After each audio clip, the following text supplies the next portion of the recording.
uh, yeah, so this is like a really deep um, subject, which is not just the relation. So we were just talking about people not seeing each other in person, and that being one of the challenges that we've been funneled into, if I put it that way, since 2020. But it's a general tendency, but it was accentuated. Yes. And now you have all over, especially with people like we know, like on internet and things like this, that you have this dilemma, or can you satisfy yourself in an online way? And then there's this moment that comes where you like, well, I can't, I have to see the person physically. And that's what we were discussing, and then saying, well, is that just part of this move into Zoom things since 2020? And I was just pulling up today this whole thing about the very aspect of the camera obscura. I was posting some of these pictures about the little hole and the focus of the camera. And actually, back in the 15th, 16th century, they would understand that that's a picture. And this is something that you also posted on, like the picture, the photograph of a star. The But it's temptation. not a photograph. In fact, what we're given is not photographs. They're imagination images, because the information that we get from a star, we don't have. Well, you can photograph stars, but they look nothing like the pictures we are given. Those are interpretations based on data, from a limited range And of, then made to look very, very pretty. and like, these lumps of rock hanging in space.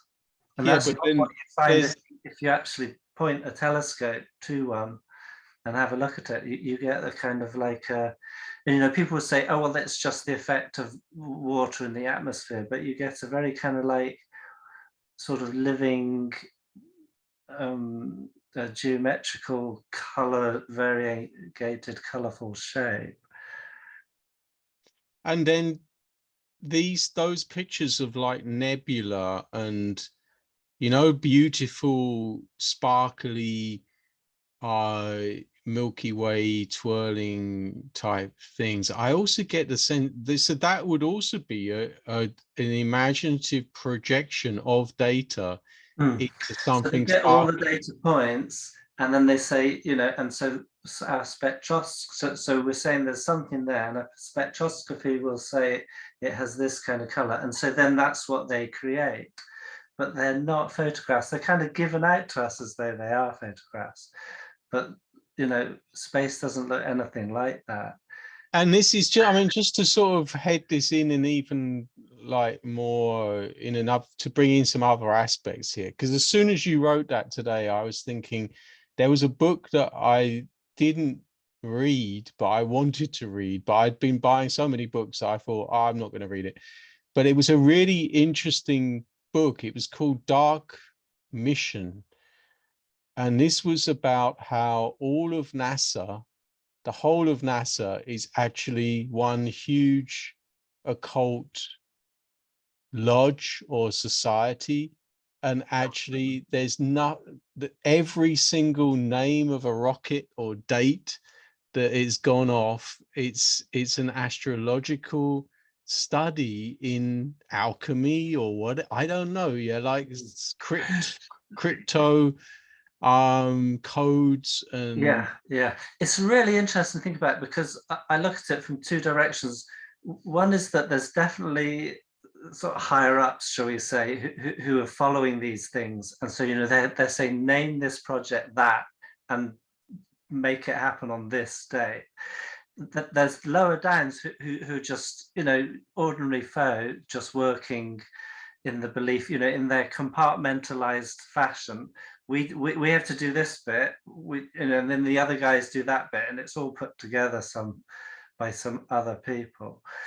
And then there's another way I look at it as well, in that things I also think happen serendipitously. What, I can't remember. So That's in the good. You got it. sense, yeah, in the sense that some people will just have like inspirations, and then when we look at them, we can see, that's a very interesting inspiration. I wonder what was the inspiring being that you know, good or bad, that inspired them. So, you know, there's at one point, I believe there's human beings who are very keyed in to the occult significance of everything that an agency like NASA does. And on the other hand, but even sort of higher than that, as it were, there's a deeper background of inspiration too, which I think, you know, these things can, I don't know, you know, I imagine they can sort of blend and sometimes be at cross purposes, sometimes be in the same direction. Well, I think it's helpful from, you know, if you take the concept from anthroposophy of the spirit self.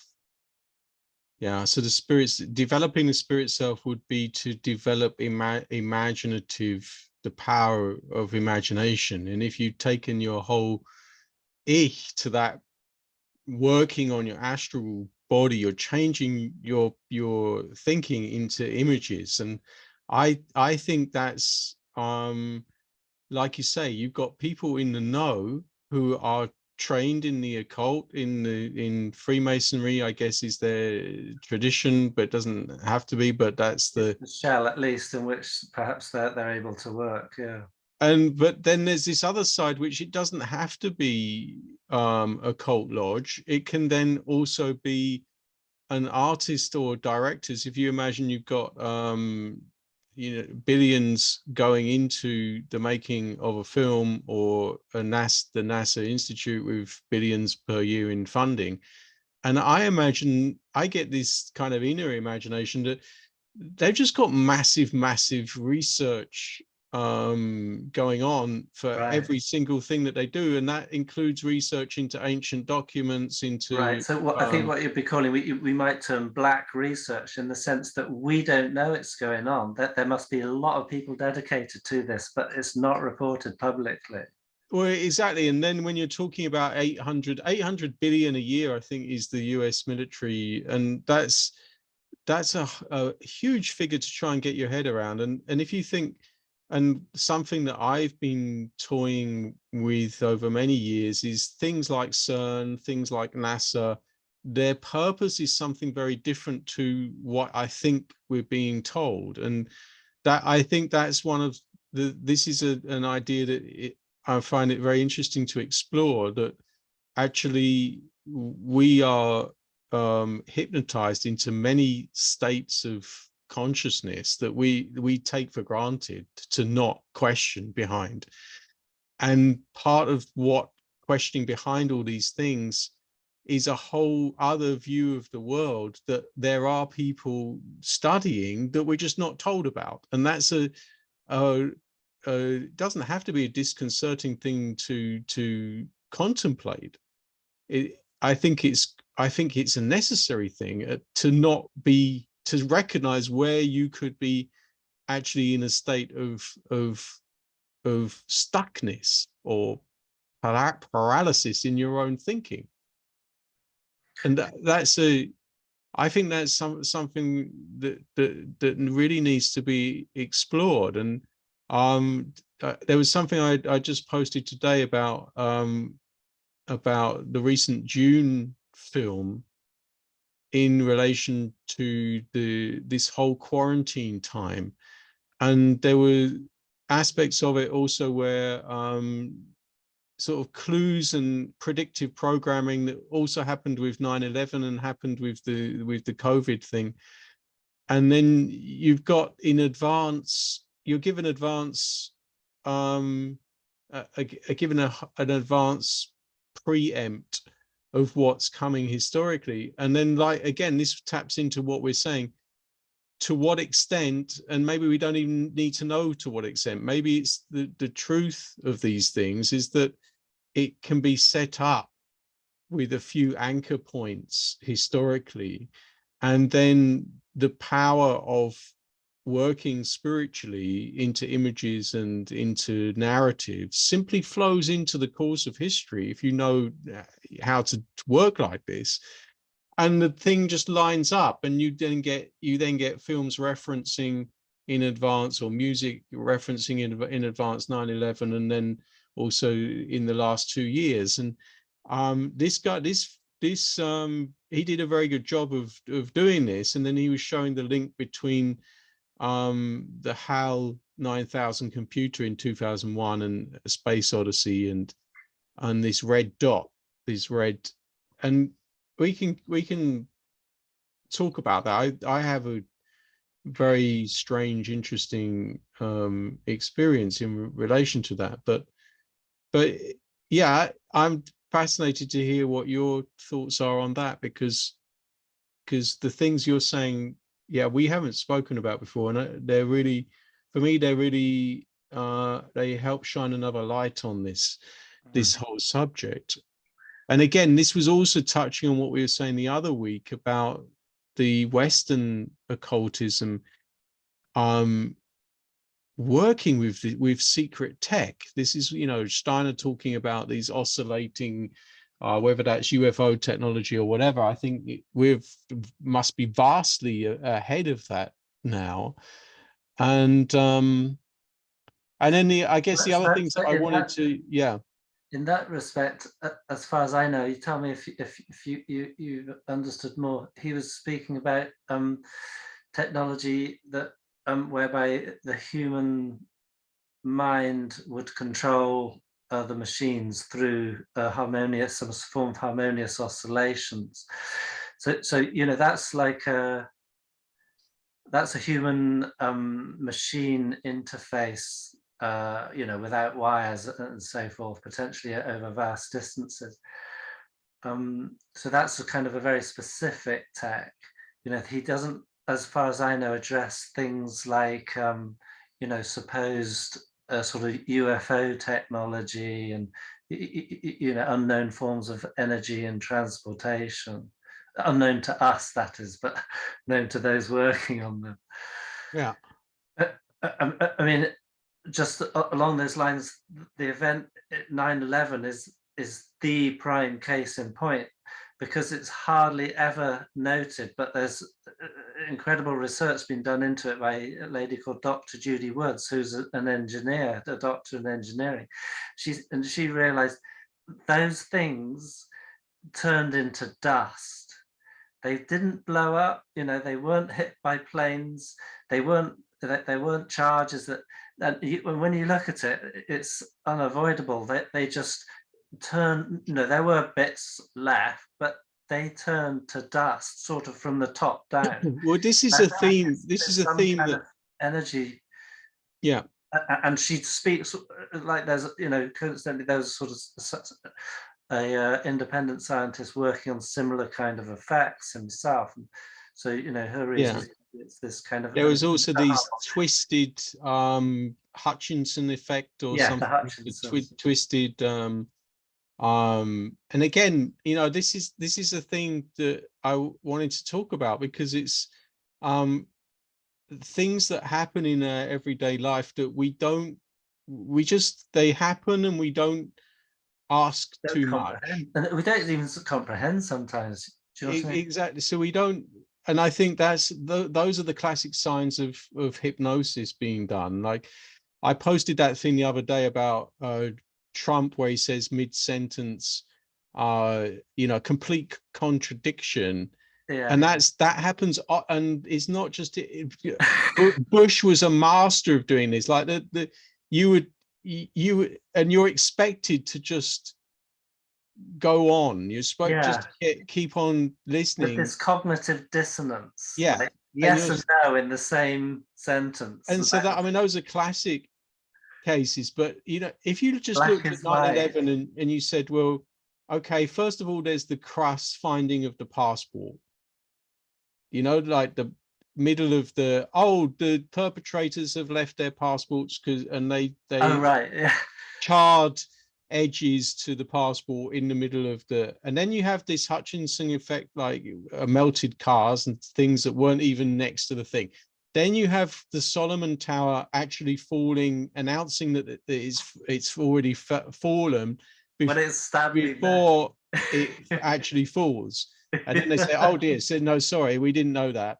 And then you've got, but then there's other deeper things, like there's apparently all of the records for a lot of the criminal takedown of Russia that was in the early 90s. Okay. Investigations into all this was in some of the other offices there, and that all went. Yeah. Then you've got all the, I think it's good to list all these things. Then you've got the insurance companies that made billions in advance with and changed their policies a week before. Right. Yeah. And then you've got when we get to the occult thing, one of my things is the analysis of the plane numbers, and you can show how the whole thing is like a encoding 666 and the with numerology with the plane numbers, in so many different variations, which is, and then you hear that for a magician to get as many tie-ins with code and numerology and image is part of a ritual. So you're Why? then, What does that do? What benefit does it offer? I think it's understanding the power of number, from in an occult sense, the power of number and What is the image. power? What is the effect of that power? That's what I'm wondering. I think it's the mind. So if you're able to tap into something ritualistically, in many different aspects, Right. yeah, and then And you sort of link link them them all up together. with dates and link them to other dates, also in history. Now, I believe that there Rhythm. is a significance behind the fact that 1989 and the fall of the Berlin Wall is the 9th of November, and then it's a flip of this. Then there's not only this for your 9/11, you've then got the star of Sirius. That's the in the Ethiopian star calendar, that's their new year, is the 11th of September. So there's all these kind of, now those kind of, anyone else out in the world, anyone, like, even like if we put this up on YouTube, there's people are going to be like, this is just wacky shit. Yeah, this is just wacky bullshit. And but that's what we're talking about all the way through. Now, if you read, I'm not a Freemason, but if you read those John Yarker and you read about the most of this being published, how do the training of a Freemason, the power of number, and they go into stuff like John Dee and how to do cryptography or coding of language, and onomatopoeia and all of this kind of thing. Yeah, what I understand about John Dee, not much, is that the idea was this was working with actual spiritual beings, so it would be binding them to your will and then sort of giving them missions. Is that what all these numbers? Well, there is, but it's also about some people say that John Dee was just deceived by these things. Yeah, he was kind of psychological. Yeah, and it was really, you've got that whole, this was the first elements of the Secret Service, where you can even put out all of John Dee's works, and if you know the correct cipher, you can go through and work out, what's actually being said. Okay. Yeah, if you have the code to know how to read through a language, another language within a language, what's being said.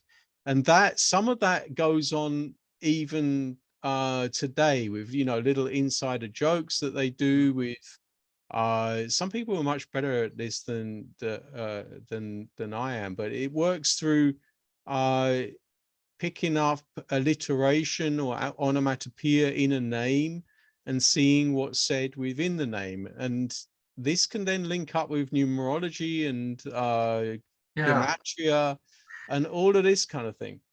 I wonder if it has an effect, like in the cycle, the karma of untruthfulness, describing events leading up to and during the First World War, and the, you know, the occult background to, on the one hand, there's the karma of untruthfulness, the kind of like inevitability of it, because people were just living in the lie, just in a dream, in an illusion. But then also the occult background, deliberately sort of, you know, manhandling behind the scenes that. And he speaks at one point how people, like, say, statesmen, prime ministers and what have you, can be influenced by someone will write them a letter, and inside that letter there's an encoding. But it's not that they will decode the code, it's that the code will have a subconscious effect upon their mind. So, you know, the letter will say, how are you, John? I hope you're having a lovely day. See you at the next meeting, you know, whatever it is, all these sort of paragraphs. But the real message that is going into their subconscious is, you know, in there, and it's the subconscious will pick it up. I'm not quite sure how. Maybe it's because, you know, people having a deep understanding of history and, you know, what's in all our genes. So it's almost like they will be triggered subconsciously by certain words to then, you know, at the next meeting or whatever, perform the wished for action, or make the desired decision by those people that have sent the letter. So, you know, is this what you're talking about in sort of a wide public scale, whereby all these numbers and the symbolism and so forth is influencing us subconsciously to make decisions, to think a certain way, and to perform? I'm saying I'm trying to, you know, cut to the chase with some of this stuff and say and say that that actually world history, I remember this lecture from Steiner, and he said, you know, world history is, if you don't know your relation to world history, you can't take hold of your ich. Now that's an incredible thing, and that ties in with understanding world history, not like text, not like you were given it by Wikipedia or in school, but understanding how you as a human being relate to it. So understanding things like, you know, old moon, old sun, having read occult science, and knowing that where we are now in history, like crossing the threshold and all of that kind of thing. And fifth post-Atlantean epoch, knowing those kind of things, I think that's essential. If you don't have that, then you're already not in your ich, so you're going to get hypnotized. But even if you do have that, I think it's very difficult to just put things together in terms of common sense. Like we've had some discussions recently where it's obviously, it's an ongoing, can be an ongoing political argument just to establish some of the most basic facts of history. For example, that after the 1920s, there was a victory of the Anglo-American world, and we have an Anglo-American empire. Yeah, and that is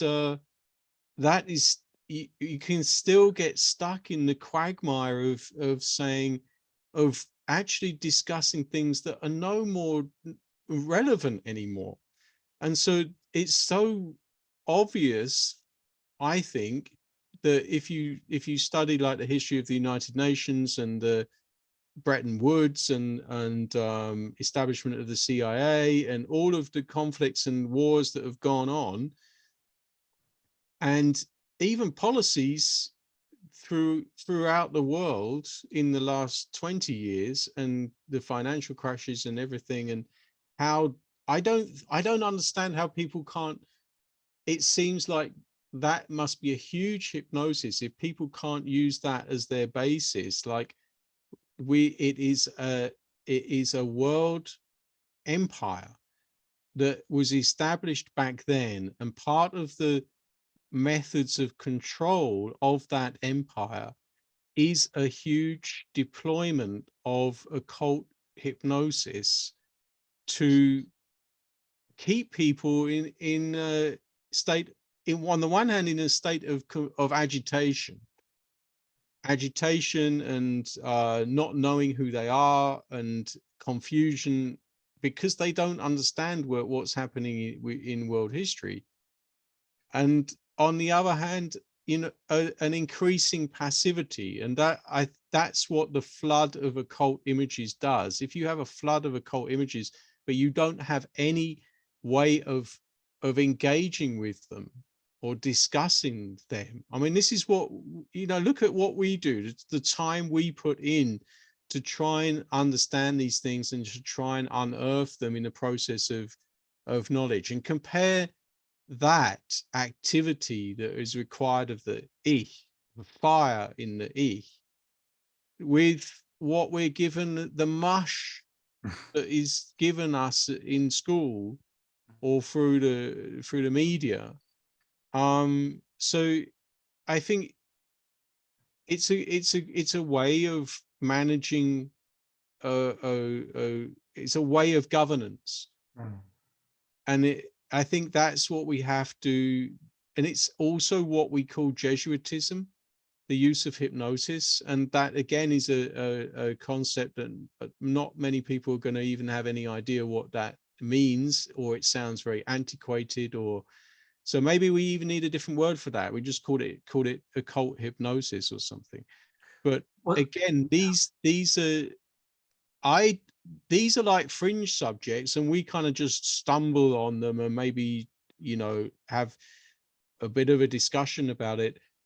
I think I'm pretty sure that part of this whole hidden realm of research is exactly in this direction, on this subject. How do you manage, how do you govern in secret a whole population, a world population? How do you manage, govern, direct history over decades, over centuries? And how do you do it with a very specific application of the occult on the world stage? And there's, like we said with 9/11, there's just huge amounts of things that happen that we just brush up, we just wash over and go back to what we've been brought up to think of as normality. Even what you were saying about the photos of the stars is a huge thing. Or, the map of the earth, is it a globe, or is it a dome? And then a whole inner earth underneath, and how one perceives that from an occult perspective. Well, that's very interesting, because I was really heartened very recently of finding a lecture by Rudolf Steiner, which in a sense I've been searching for so long, because I've had this sense whereby our experience, our human experience, gives us so much information, a certain amount through our senses, and for 500 years at least we've been extending that with instruments, and then pretending that that is the same as our human sensual experience. So, we will look at stars with certain instruments, and then we will pretend it looks like what we could see with our eyes, whereby we're just bouncing radio waves off it or something. And so there's a sense that the real experience, our real experience, extends as far as our senses reach, and our understanding, our thinking can go. And then there's this new realm, an instrumentalized realm, and how do we integrate that? Because this lecture I found essentially, to boil it down to its essence, is that the physical world extends as far as the earth. So, there's an envelope around the earth, and that is the physical world. And I assume that's as far as we can see, our senses, our physical senses can reach. And beyond that, you know, we see the blue of the sky is the edge of the ether. We cannot see the ether, which is beyond that, because the physical world ends there. But the edge of it is we perceive as this blue, because, you know, beyond that, there's no physical world. It's ether. And then the twinkling stars we see in the sky, again, those are not physical balls up in an imagined space, you know, vast distances away.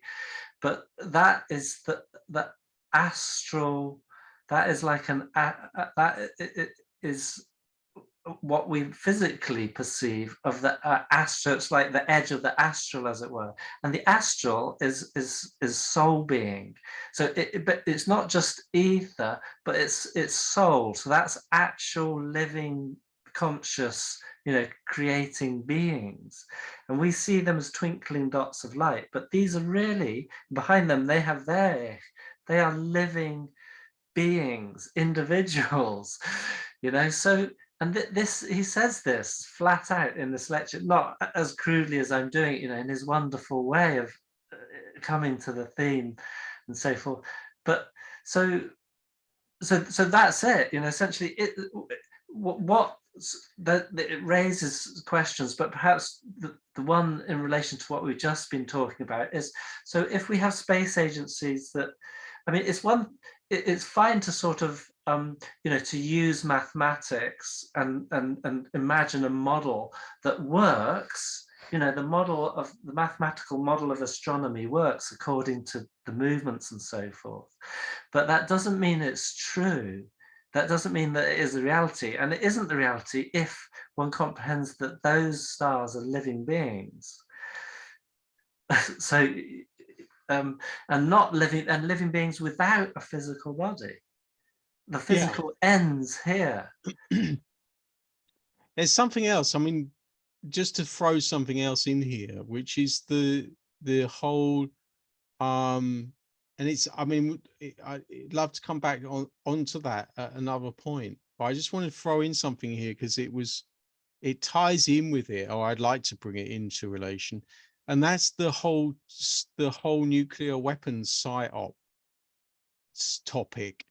And to have, you know, you know, again, it's a subject like not many people are going to touch, but you know, once you've sort of questioned, okay, Cold War psyop, because America was continuing trading and building up Russian manufacturing throughout the Cold War. Yeah, okay, so it's Cold War psyop, then bring down 1989. Like, these are our enemy, have nothing to do with them, but in the meantime, no one will know about it. So we'll just seed culture with this oh, we're all under the mushroom cloud, and then 1989, let's take down the wall and do it on a special occult date and refer to it continually back with other occult events, and then take down that through America and loot the whole of Russia and wash that money through the city of London. And you know, again, no one talks about that, but they will say, great moment for humanity, we took down the wall. And you know, it becomes like very quickly we've got theater and we've got facts.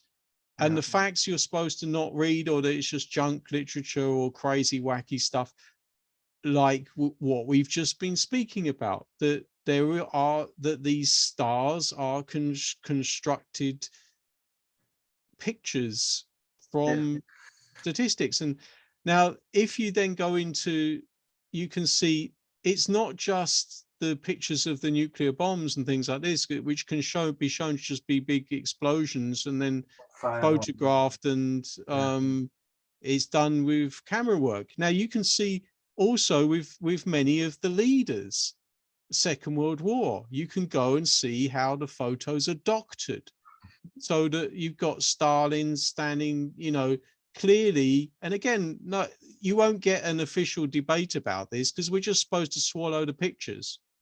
Yeah. And it gets even worse than that. I mean, Yeah, there's so much, so much. so what is going on? What's going on? Well, this, I think, sorry to interrupt, but this, I think, is the key issue, and why it's important at this point to bring up the point about space, and that beyond the Earth, that is ether. It's the ether starts there, and the physical ends, because I think that's ultimately what's all hiding the fact that Yeah. there's Yeah. these Yeah. spiritual You beings. know, like We are this spiritual this beings. exercise, this is an exercise. You told me this earlier. I was sitting in the sauna a few hours ago, and I was just sitting there. I come out of the sauna, I had a nice ice bath and stuff. I was just sitting there, and I said, I'm gonna picture this like in my mind, like, no, you know, how would they look at this if they have certain knowledge that that's kept to themselves because it gives them power, like secret private knowledge. And I thought, how do they view it? So I'm gonna now view the Earth from that perspective. Yeah. And all of the people in the Earth going around with, oh, they flew to the moon and they're flying up into the stars, and material world is all there is. And it was really very, very powerful imagination that was kind of changing my consciousness almost immediately. Mhm. It was a very strange experience, to just say, okay, I'm not just going to see this as some chart that I saw of underworld, and this is the world I live in, which is Right. a dome and a kind of, and I was trying to think, what does that mean? Like, it's not a spinning ball, but it's a map that you can sail around. And how did they actually do that, and navigating by the stars and all of that kind of thing? Yeah. And then underneath you've got the underworld, Yeah. and you've got It's the, strange. It goes back to ancient conceptions. I don't know, because the thing is, if the physical, I think in essence, the physical world itself is a mystery to us, because it might be, you can conceive it on a plane, or you could conceive it as a ball, and both would work. The fact is that our human experience is one thing, the conception is another thing. Do you know what I mean? So how you treat it conceptually could work either way, but the human experience is going to be like that planet behind you. That's just a fabricated picture. You can see things when, for example, you can have pictures of people in space stations or whatever, so orbiting within the Earth envelope. And it's interesting when you see their pre-public shot with like a normal camera, and that horizon is flat. And then they go to, okay, we're now going live. They switch to the fisheye lens, and instantly it's become curved, which is the conception which we've been given it out to have. So I've never been up that high, but apparently, from all the things that I've seen of it that don't show it like this, and actual video camera footage, it looks like that, flat, as far as the eye can see. yeah, I mean, I have a personal anecdote that when I was 9 or 10, we moved from London out to the country, and we were in a valley, and it was a little oast house in Kent, and there was no one else in this valley. It was very, very dark. And I was in the bedroom upstairs, and I remember looking out of this window, and on near the horizon there was a red light.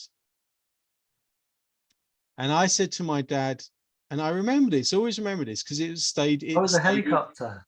it stayed with me as a mystery. No, it's a stationary red light. And that's why I said, Dad, what is that red light? And he said, they're digging for oil there. They're drilling for oil. How did he know that? I don't know. And then I last time I was back in the UK, I said to him, Dad, what do you mean do you remember that you said that they were digging for oil? He said, no, I don't know what you're talking about. I can't remember that. But he said that back then, that they were drilling for oil down in this forest. And Kent. I, of course, I went down to have a look, and I couldn't find anything down there. And I don't know, this is a strange, again, I think there's many things that are in our biographies, and I don't know quite what this was all about, but it's always left me a feeling of disconcertion, because I don't know what that was. And it wasn't what you were told it was, because when you no, went down, the and it evidence of seemed your like senses. yeah, it seemed like a stupid thing to say, that they're drilling. What, I mean, who would drill for oil? This is a tiny village. There's about 50 people in this village, you know. But anyway, I don't know why I'm throwing that in there, but You mentioned it earlier, the red light of Hal. well, this is the red, yeah, the red dot of, and in this film, it's talking about how AI, the whole world of AI is presenting, and this guy was making the case that in the last 2 years, we have an option. It's like an apocalyptic mirroring of Christ's years in the desert, where it's a temptation, and you're either going to get shot here, the mark of the beast or whatever, in your third eye, and you'll give your life to the devil, or you're choosing for bread, stones for bread, or you're choosing the path with Christ.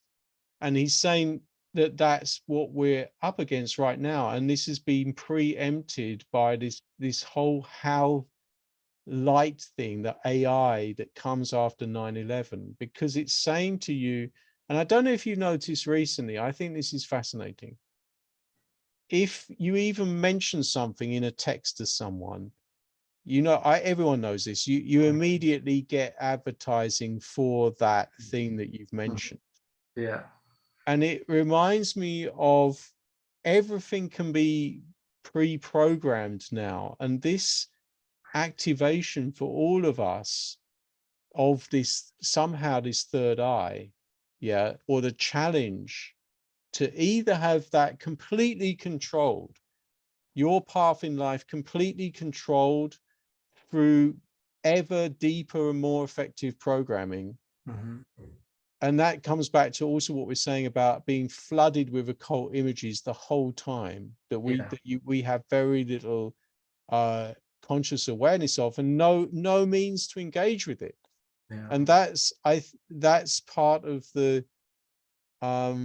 and there's just one other thing I wanted to bring in relation to this, was fascinating finding of this mural at the United Nations. And I looked at this mural, and it was by a Norwegian painter, and I thought, oh my God, I think he's depicted Vidar and the Fenris wolf. And of course, this was my bias. And so I looked at this whole video was about, it showed a phoenix who was arising out of its skin. Now, if you know the imagery of the phoenix, it should be arising out of a fire. So the fire element had been removed, and the phoenix was just emerging out of its skin, like a snake coming out of its skin. And then underneath, it wasn't the Fenris wolf and Vidar. It was a man killing a dragon with a sword. And I just thought, what's for me, what is conspicuously absent is not only the fire, but that whole image of defeating the dragon, the Michaelic. There's no spiritual element there anymore. There's no phoenix coming out of the fire. It's a phoenix shedding its old skin. And then you have a human being ground, killing the dragon. And I thought, is that not the perfect way to actually say, let's have just Lucifer and Aramanic spirituality with not even any artistic cues there to tradition of Mikhail and the Dragon, or of the potential for, although it was echoing this Vidar thing. And of course, knowing Vidar, he's the one who should be putting the sword into the dragon's, the wolf's jaw. So I found this quite fascinating as a, because this was all about 2012 and the Olympics and all of the occult that went into this, which was pre-programming. Also the hospitals being full and pandemic stuff. So yeah, and it is interesting how much of it is consciously planned by the powers that would be, and how much of it is actually coming through from inspiration from the spiritual world. Because we and how much of this is actually helpful for us, in the sense that it's a necessary counterpoint to our necessary steps in evolution, because well, I think one of the marks of it is the super intelligence, and to recognize when you see these things, and the you think, my God, well, that can't have been orchestrated on such a vast scale down to minutiae. And again, I think the spiritual perspective has to say, well, this, you're seeing certain beings there who are super intelligent. And it's there, that's also augmented by AI and the whole electrical structures that, and electromagnetic stuff that we have now. So I think that's where it helps you spiritually, because you then can say, okay, I can see these things going on. When I see that going on, I'm seeing characteristics of certain beings. Yeah. And that, I think that's the way forward with it, because there's always the danger of just talking about evil. And I think if you stay with that kind of, without getting into the mechanics, if you get into the mechanics of it, I think then you can reclaim it for thinking and not get caught up in the but there's another factor in it, in the question of evil, in the sense that it has to come about because there has to be a point whereby we enter our further evolution, and whereby we leave the physical body, and then our lowest bodily member will be etheric.